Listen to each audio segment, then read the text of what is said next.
नमस्कार, स्वागत है आप सभी का। मैं हूं आपके साथ कुमार कृणाल धीरज। आप देख रहे हैं मुद्दा, और आज मुद्दा में बातचीत करेंगे उत्तर प्रदेश के राजनीति की और उसमें स्वजातीय को संरक्षण की।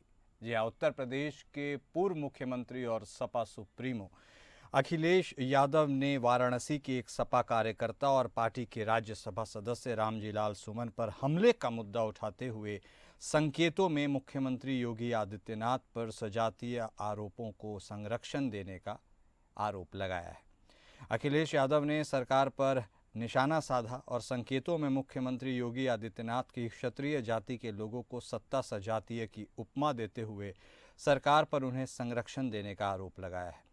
हाल ही में उत्तर प्रदेश के जिलों में ज़्यादातर क्षत्रिय जाति के पुलिस अधिकारियों की तैनाती का लिस्ट जारी करने के बाद अब अखिलेश ने नए नारे के जरिए सीएम योगी पर हमला किया है। अखिलेश यादव का कहना है कि उत्तर प्रदेश में सत्ता सजातीय को सब माफ का फॉर्मूला चल रहा है। सपा प्रमुख अखिलेश यादव ने मंगलवार को एक्स पर एक पोस्ट में कहा, बनारस वाले जिन हरीश मिश्रा पर प्राणघातक हमला हुआ था, बीजेपी सरकार ने उनको ही जेल भेज दिया था। उनको बाहर आने में कई दिन लगे, लेकिन दलित सांसद रामजी लाल सुमन पर जानलेवा हमला करने वाले 24 घंटे से पहले ही बाहर आ गए। उन्होंने संकेतों में गोरखपुर में सपा के राष्ट्रीय सचिव विनय शंकर तिवारी के आवास का जिक्र करते हुए कहा कि एक तरफ हाथा नहीं भाता का फॉर्मूला काम कर रहा था, तो दूसरे मामले में सत्ता सजातीय को सब माफ का फॉर्मूला था। बीते दिनों गोरखपुर जिले के पूर्व विधायक तिवारी को ईडी ने बैंक धोखाधड़ी के मामले में गिरफ्तार किया था।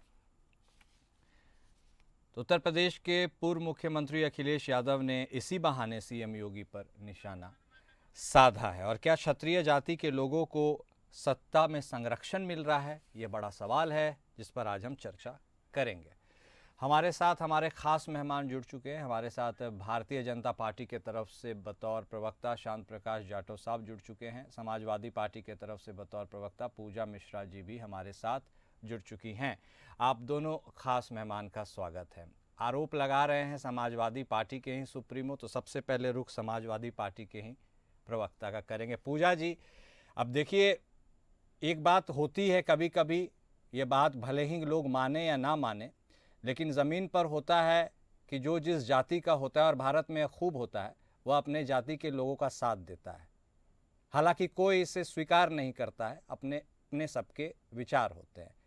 लेकिन एक संवैधानिक पद पर बैठा व्यक्ति जिसके ऊपर आप ये आरोप लगा रहे हैं, उसके पीछे आप क्या तर्क दे रहे हैं, और क्या कुछ गिने चुने उदाहरणों से यह मान लिया जाए कि वह ऐसे ही हैं? आपका आरोप क्या है? और उसके बाद जाटव साहब के पास चलेंगे। कुणाल जी, आपको नमस्कार, और भाजपा के प्रवक्ता को भी मेरा नमस्कार। और ये आरोप कहाँ है? ये तो फैक्ट है, विजिबल है। आप सोचिए। पूजा जी, अनम्यूट कर लीजिए आप अपने आप को। अनम्यूट है? आपको मेरी आवाज नहीं सुनाई दे रही है? कुणाल जी, आपको मेरी आवाज सुनाई दे रही है? पूजा जी एक बार देख रहे हैं, संपर्क को फिर से स्थापित करने की कोशिश कर रहे हैं, लेकिन बातों बातों में जो हुआ है उससे कहानी सबको पता है। शांत प्रकाश जाटव साहब भी हमारे साथ जुड़े हुए हैं। जाटव साहब, यह जो आरोप लग रहा है, क्या ये जस्ट विपक्ष होने के नाते एक आरोप के तहत आप इसे देख रहे हैं, या आप उस तथ्य को भी मानते हैं, समझते हैं? क्योंकि यदि आप आंकड़ों के हिसाब से ही देखिएगा, जिन पुलिस पदाधिकारियों की बात वह कर रहे हैं, सरकारी अफसरों के प्रमुख पदों पर तैनाती की बात भी वह कर रहे हैं, संरक्षण की भी बात कर रहे हैं, तो कुछ चीज़ें तो सर बहुत बताने जताने की ज़रूरत नहीं, वो साफ़ी है कि थोड़ा तो संरक्षण या कहें फेवरेटिज्म जो कहा जाता है वो तो मिल रहा है, और इससे क्या ही दिक्कत हो सकती है। लेकिन दिक्कत तो है, क्योंकि अब सवालों के कटघरे में खड़ा भी हो जाता है व्यक्ति। आप इन आरोपों को कैसे डिफेंड करते हैं सर, जाटव साहब? देखिए, सबसे पहले तो मैं समाजवादी पार्टी की कार्यशैली जो है उसी को आपके माध्यम से सबको दिखाना चाहूंगा। ये है एक फोटो जिसमें बाबा साहब भीमराव अंबेडकर की फोटो, और उसके साथ में आधा फोटो जो है अखिलेश जी ने अपना लगाया हुआ है। इस प्रकार फोटो लगा करके ये अनुसूचित जाति के हमारे जो सम्माननीय हमारे जो नेता है बाबा साहब भीमराव अंबेडकर, उनके समकक्ष स्वयं को रख करके ये आखिर क्या जताना चाह रहे हैं? इन्होंने शायद संविधान कभी पूरा पढ़ा भी नहीं है। और वो उनके साथ में अपनी फोटो लगा करके इस तरीके से लोगों को गुमराह करना चाह रहे हैं। आज स्थिति फैक्ट ये है कि ये जातिवाद में घुस चुके हैं पूरी तरीके से, हर जगह ये जातिवाद ढूंढ रहे हैं। अभी आपने कहा कि हरीश मिश्रा वाराणसी में जिनको पकड़ा, उन्होंने माता कर्णी का अपमान किया, इसलिए एक कार्यकर्ता ने वहां पर शिकायत करी उनके खिलाफ। तो इस तरीके से आप किसी को भी अपमानित करेंगे। आप बाबा साहब भीमराव अंबेडकर के साथ में अपनी फोटो लगा करके बाबा साहब भीमराव अंबेडकर का अपमान कर रहे हैं। आप चाहते क्या है और खुद अपमानित करते हैं, उसके बाद में आरोप मढ़ते हैं कि आप जातिवाद कर रहे हैं। आप कुछ जो है ना अधिकारियों के नाम लिख करके ये जो है ना जातिवाद हो रहा है, प्रदेश के अंदर जातिवाद हो रहा है। अरे भैया, जातिवाद की रीढ़ तो आप हैं, परिवार की तो रीढ़ आप हैं। आपने पूरा घर जो है वो पार्लियामेंट में बैठा रखा है, पूरा घर जो है आपने विधानसभा में बैठा रखा, केवल यादवों का मोहल्ला नजर आता है। ऐसे चलेगा क्या देश? यह समाजवाद। और आरोप लगाना, क्योंकि आप स्वयं गलत हैं इसलिए आरोप किस पर लगा रहे हैं? आप उस दल पर लगा रहे हैं जहां किसी प्रकार का जाति और धर्म को लेकर के नहीं, बल्कि काम करने की अंदाज और कार्यशैली के आधार पर जो है निर्णय लिए जाते हैं। लोगों को जोड़ा जाता है, उनको विधानसभाएं दी जाती हैं, उनको लोकसभाएं दी जाती है, उनको उनके ओहदे दिए जाते हैं। और आप जो है ना इस प्रकार की बात कह करके जातिवाद का रंग डालना चाहते हैं, क्योंकि स्वयं आप जातिवाद के रंग में बुरी तरीके से आकंठ डूबे हुए। रामजी लाल सुमन जी के विषय में आपने जो हालात पैदा कर दिए उत्तर प्रदेश के अंदर, आप रामजी लाल सुमन जी जो हैं वो ठीक है अनुसूचित जाति वर्ग से हैं, मगर उनको यह अधिकार नहीं मिलता कि किसी और जाति के व्यक्ति या किसी महापुरुष को, उनके महाराणा संग्राम सिंह जो है उनको अपमान करें। आप फर्जी किताबों के व्याख्यान दे करके और आप सदन में बैठ करके उसका अपमान कर रहे। चलिए सदन में तो वो एक्सपेल हो गया, खत्म कर दिया, मगर समाज के बीच में भी तो आपको इस चीज को लेकर के चिंता करनी होगी। उस चीज को जो है जो आपने वहां बोला, गलत बोला, उसके लिए समाज के बीच में भी तो आपको जो है ना अपनी गलती को स्वीकार करना होगा। मतलब जाटवा साहब ये कह रहे हैं आप कि जो जैसा करेगा वो वैसा भरेगा, आप ये कहना चाह रहे हैं क्या? देखिए, मैं तो एक बात कहना चाहूंगा, अनुसूचित जाति का होने से आप किसी और को अपमानित करें ये अधिकार नहीं मिलता है। हमें एक दूसरे का सम्मान करना होगा और स्वयं जाति का रंग आप भर रहे हैं समाज के बीच में, आप किसी और पर आरोप नहीं लगा सकते। ठीक। आपको इस बार कई बार सोचना पड़ेगा जातिवादी रंग देने समय। ठीक है पूजा जी, अब कहने का साफ साफ मतलब मुझे जो समझ में आ रहा है जाटव साहब का है कि देखिए, आप जिस भी जाति से हों आपको दूसरे जाति का सम्मान करना चाहिए। यदि कुछ कृत्य ऐसे हो जाते हैं तो फिर उस पर कानूनी प्रक्रिया जो होती है वो होती है, और कुछ सक्षम लोग यदि काबिल हैं किसी पद पर बैठने के लिए तो वह बैठे हैं, उसमें कहाँ जातिवाद। वो तो और उल्टे आप पर परिवारवाद और जातिवाद का आरोप लगा दे रहे हैं। आप सुन ही रही हैं कि आपके वक्त में केवल यादवों को ही क्रीम पोस्टिंग मिलती थी, एग्जेक्ट्रा एग्जेक्ट्रा। आपका काउंटर। आवाज मेरी सुनाई दे रही है? जी पूजा जी। जी बिल्कुल। अभी मुझे पता नहीं कौन सा पोस्टर दिखाया भाजपा के प्रवक्ता ने, हालांकि जय भीम बोलने पे जो है पीटा जाता है। आपने देखा ही होगा कुणाल जी वो वीडियो, जहाँ पे जो एक व्यक्ति जो है जय भीम बोल देता है और इतना सम्मान करते हैं जो ठाकुर समुदाय की बात कर रहे हैं तो उसको पीटते हैं। और ये सोचे कितना जो है कह रहे हैं जातिवाद भूला जा रहा है, कितना सम्मान करते हैं। इनके जो है दर्जा प्राप्त मंत्री हैं रघुराज सिंह, उनका क्या बयान आता है, जिस गांव में 10 ठाकुर हैं वो 100 वोट डलवाने की ताकत रखते हैं, ठाकुरों से पंगा लेना ठीक नहीं होगा, हालत खराब हो जाएगी। मतलब ये जो है इनके यहाँ पे उन्होंने बोला ना कि अगर आप जो है किसी का अपमान करते हैं तो आप पे जो है कार्रवाई होगी। आपके साथ में कार्रवाई कैसी होगी कि करनी जैसी सेना निकल करके आएगी, आपके घर पे बुलडोजर लेकर के पहुंच जाएगी, आपका कारवां जाता रहेगा, काफिला जाता रहेगा तो उस पर टायर फेंकेगी, और उसके बाद में आतंकवादी संगठन जैसे जो है आकर के उसके अध्यक्ष कहेंगे कि हम इस हमले की जिम्मेदारी लेते हैं, और पुलिस प्रशासन मूक दर्शक बनी रहेगी। मतलब ये जो जितने नियम कायदे कानून हैं वो बाकी दूसरे लोगों के लिए हैं। ये नियम कायदे कानून जो है जो मुख्यमंत्री के समाज से लोग आते हैं उनके लिए नहीं है। अभी उन्होंने बोला कि अगर आपने वहां पे भाई उन्होंने कोई गैर कानूनी हरकत की थी, रामजी लाल सुमन जी ने नहीं की थी ना कोई गैर कानूनी हरकत। यहाँ पे जो उनके साथ में किया जा रहा है वो तो गैर कानूनी हो रहा है। कह रहे जातिवाद हम कहाँ करते हैं? अरे भाई साहब, जिसके मुखिया ही, उत्तर प्रदेश के मुखिया ही जब जो है पूर्व सीएम आवास खाली करते हैं तो शुद्धिकरण कर रहे होते हैं, जब मंदिर जाते हैं उसका शुद्धिकरण किया जा रहा होता है, क्या बात करते हैं? जातिवाद तो आपने इस कदर कर रखा हुआ है कि आपके यहाँ पे अगर जो है दलित समाज का व्यक्ति है, यही आपको पता है रामजी लाल सुमन से इतना आहत क्यों हो रखे हैं ये लोग? क्योंकि लाल सुमन जी दलित समाज से आते हैं। अगर क्योंकि कंगना रनौत से तो आहत नहीं हुए थे जब उन्होंने बोला 1947 में जो हमें आजादी मिली थी वो लीज पे मिली थी, वो खैरात थी, तब तो इनका बिल्कुल छाती नहीं फटा कि भाई यहाँ पे जो है लक्ष्मीबाई का जो है अपमान हो रहा है, यहाँ पे सुभद्रा कुमारी चौहान का अपमान हो रहा है, तब नहीं। हाँ। तब बिल्कुल शांत रहे, तब इनको नहीं लगा।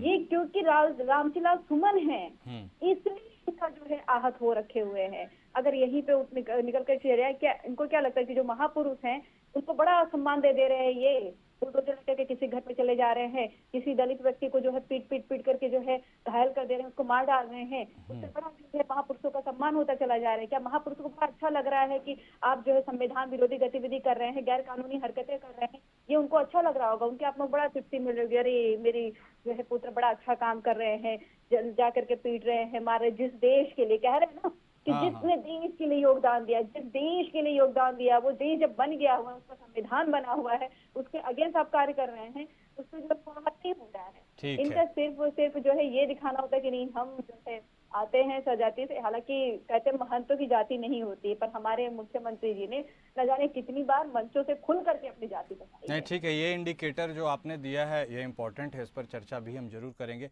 रुक करेंगे जाटव साहब आपका। एक इम्पॉर्टेंट पॉइंट तो पूजा जी ने हाईलाइट किया, इस पर कम से कम हम कुछ मिनट के लिए चर्चा तो जरूर कर लेंगे। जाटव साहब, क्या पॉलिटिक्स में, खासकर आपकी पार्टी में, एक सेलेक्टिव अप्रोच भी है, सेलेक्टिव पॉलिटिक्स है? क्योंकि जिस तरह से उन्होंने कहा है, और इनके पूर्व मुख्यमंत्री अखिलेश यादव बार बार ये मुद्दा उठाते हैं कि एक पूर्व मुख्यमंत्री जब घर से बाहर आया तो पूरे घर को गंगा जल से धुलवाने की क्या ज़रूरत थी? जब वो व्यक्ति एक मंदिर गया तो फिर उस मंदिर में पुजारियों ने कहा भी कि कोई इसे धुलाने की गंगा जल से ज़रूरत नहीं है, लेकिन फिर भी गंगा जल से उन्हें धुलाया गया। तो यह भी तो सर जातिवाद का ही एक तरह से सूचक है। तो क्या अपने कंफर्ट के हिसाब से चीज़ों को पॉलिटिक्स में, आज की राजनीति में यूज़ किया जाता है? और इसमें आपकी पार्टी की क्या भूमिका है, यह भी बता दीजिए। देखिए, जब भी कोई इंसान नए घर में प्रवेश करता है पहली बार, तो वो अपने घर को साफ करता है, गंगा जल से भी धोता है, चावल और जो है ना वहाँ पर एक मट्टी का घड़ा रख करके भी शुद्धि करता है। तो अगर पहले जो भी कोई इंसान रहा, हमने तमाम अपने जीवन में मकान बदले, और उन जो मकानों में सरकारी मकान मिलते थे तो हम जाते थे, उसमें भी रहे तो अपना घर को शुद्ध करते थे। मकान तो बदल दीजिएगा, मंदिर तो नहीं ना बदल पाइएगा जाटव साहब। मंदिर में क्यों गंगा जल से सफाई करनी पड़ी? पहले आप मकान की बात तो सुन लें। ठीक है, बोलिए।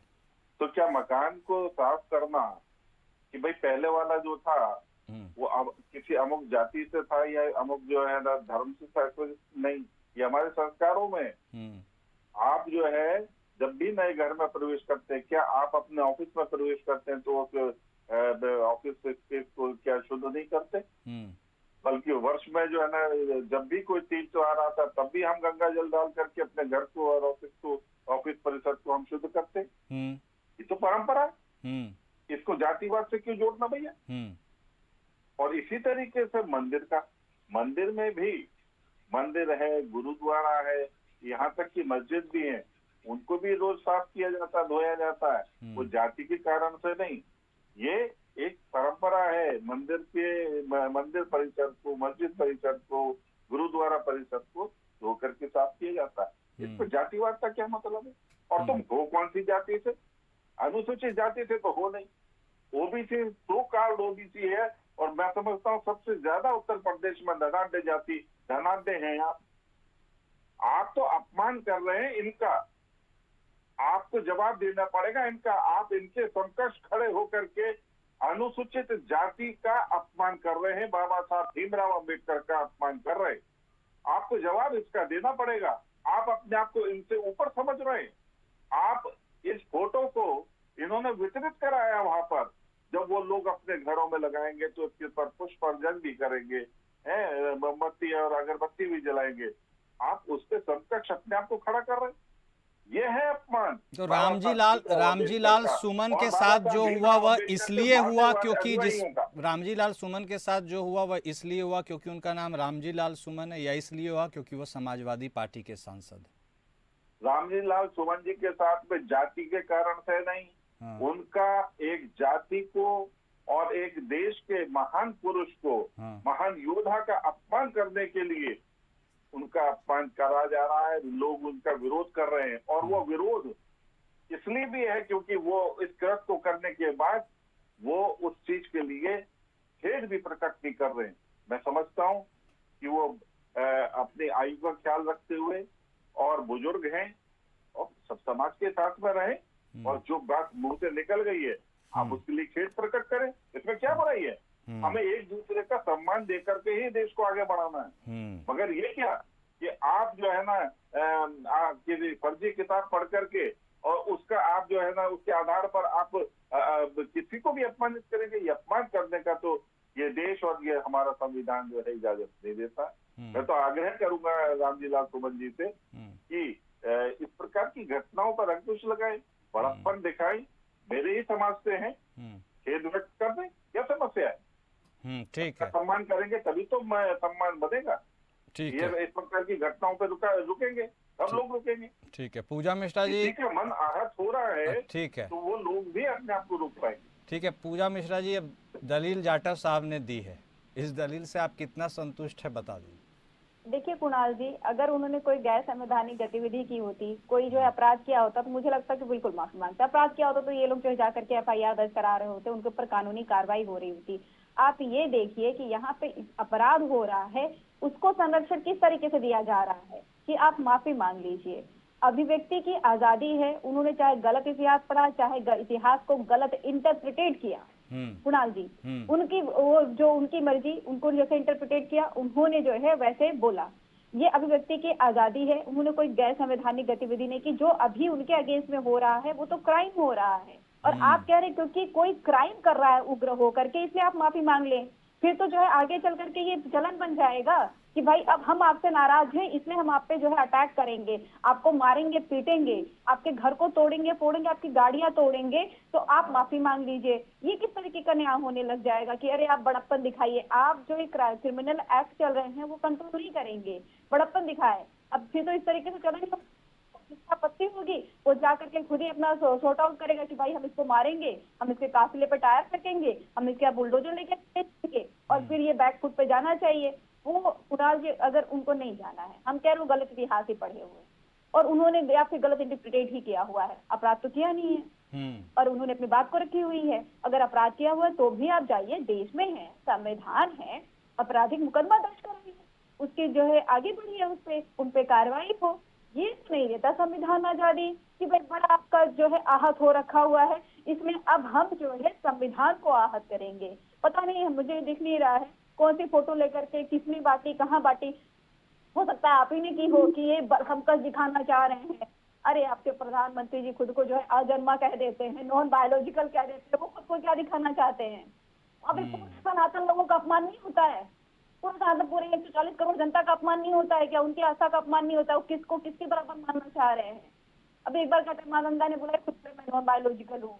इस तरीके की चीजों पे मजे आपके नेता लोग जो है अपने आपको न जाने कहाँ कहाँ का समझते, खुद को एलियन भी समझ लेते होंगे। जो घटना हो रही है, जो क्राइम हो रहा है उसको ठीक आज मन बढ़े हुए हैं, रामजी लाल सुमन पे कर रहे हैं, कल को आगे अभी जय भीम बोलने पे पीट रहे हैं, नाम पूछ करके पीट रहे हैं, आगे चल करके ये और खराब करेंगे। यूं ही नहीं, सुप्रीम कोर्ट बार बार जो है उत्तर प्रदेश के लोगों ने ऑर्डर पे प्रश्न उठा रहा है। ठीक है जाटव साहब, डेमोक्रेसी के स्वास्थ्य के तौर पर यदि देखा जाए तो फ्रीडम ऑफ स्पीच एक्सप्रेशन उसका एक बहुत ही प्रबल इंडिकेटर होता है। जितना उसका इंडेक्स हाई होता है उतना उसका डेमोक्रेसी का स्वास्थ्य अच्छा होता है।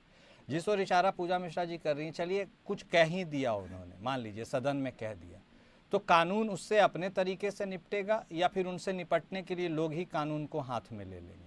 क्योंकि लगातार सुप्रीम कोर्ट ने बुलडोज़र एक्शन को लेकर के भी फैसला दिया है, क्या क्या सवाल उठाएं इसको फिर से हम नहीं दोहराएंगे। तो क्या सरकार के तरफ से जो कुछ भी किया जाए वह 100% सही हो, यह भी तो जरूरी नहीं।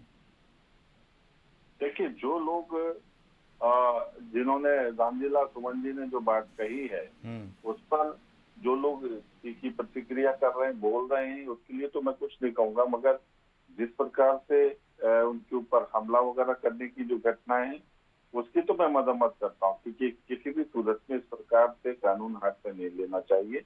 हाँ, ठीक है, माहौल खराब हो रहा है, लोगों में गर्मी है, लोग नाराज हो रहे हैं, धरना दे रहे हैं, प्रदर्शन कर रहे हैं और आक्रोश व्यक्त कर रहे हैं, वो उनका अधिकार है।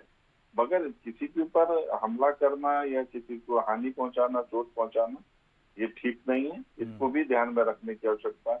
और लॉ एंड ऑर्डर जो है इस पर, इन सब चीजों के ऊपर निगाह नहीं रख रहा है। तमाम लोग जो है ना, जो प्रदर्शन कर रहे हैं, तो पुलिस प्रशासन वहां पर मौजूद रहता है, तो ऐसा नहीं है। और रही बात, जैसे अभी वक्त बेवक्त बुलडोजर की बात जो कही जाती है, बुलडोजर तो चलेगा।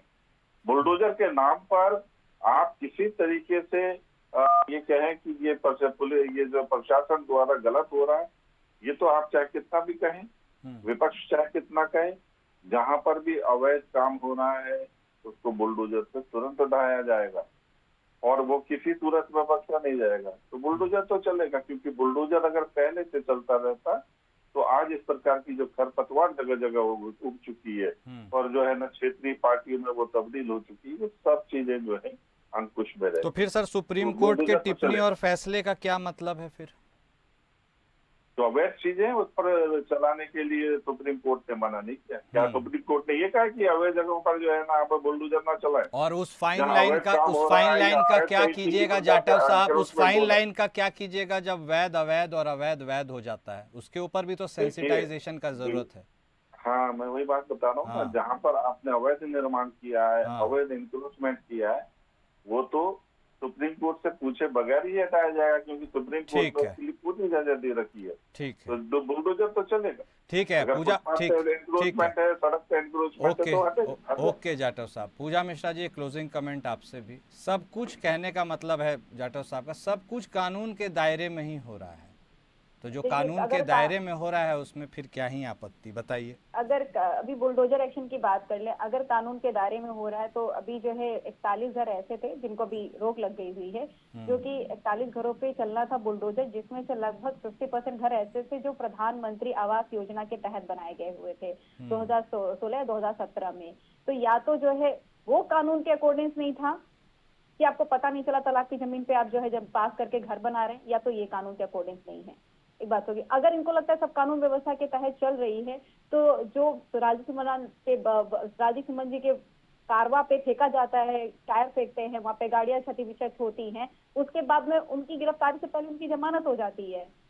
या तो जो है वो कानून के अकॉर्डिंग है कि भाई आप फेंकिए, या फिर जो है ये कानून के अकॉर्डिंग नहीं है कि आपको जमानत मिल जा रही है, आपकी गिरफ्तारी नहीं हो रही है, वो खड़े होकर कह रहे हैं कि हम जिम्मेदारी लेते हैं। मतलब आप सोचिए कि जहाँ पे कानून व्यवस्था इतनी स्ट्रॉन्ग है, वहां पे कोई घटना करने का, क्राइम करने के बाद में छाती ठोकते कह रहे हैं कि हमने ये जो है अपराध किया हुआ है, और पुलिस उस पर कार्रवाई नहीं कर पा रही है, और उससे अपराध करने से पहले भी वार्न कर रहे हैं कि हम ये अपराध करेंगे, फिर भी जो है कानून व्यवस्था सही नहीं हो पा रही। कि सुप्रीम कोर्ट को बार बार कहना पड़ रहा है कि कानून व्यवस्था ध्वस्त कर रखी हुई है, फिर बुलडोजर चलेगा, तो सुप्रीम कोर्ट को बार बार इंटरवीन क्यों करना पड़ रहा है? अवैध पे आज नहीं, हमेशा से चलता चला आया है। कभी ऐसा नहीं हुआ कि अवैध जो है अतिक्रमण से बुलडोजर नहीं चला, चाहे किसी की सरकार हो, आपकी सरकार हो, हमारी सरकार हो, आने वाली कोई भी सरकार रहेगी, अगर अवैध कब्जा है तो वहाँ बुलडोजर चलेगा, और किसी की टिप्पणी नहीं आने वाली। टिप्पणी आ रही है तो गलत कर रहे हैं, टिप्पणी नहीं आ रही। ठीक है, बहुत धन्यवाद आप दोनों खास मेहमान का हमारे साथ जुड़ने के लिए, इस चर्चा में शामिल होने के लिए। तो देखिए, बात निकली थी स्वजातियों को संरक्षण की, और उससे पूरी कानून व्यवस्था और जातिवाद, समाजवाद, इन सब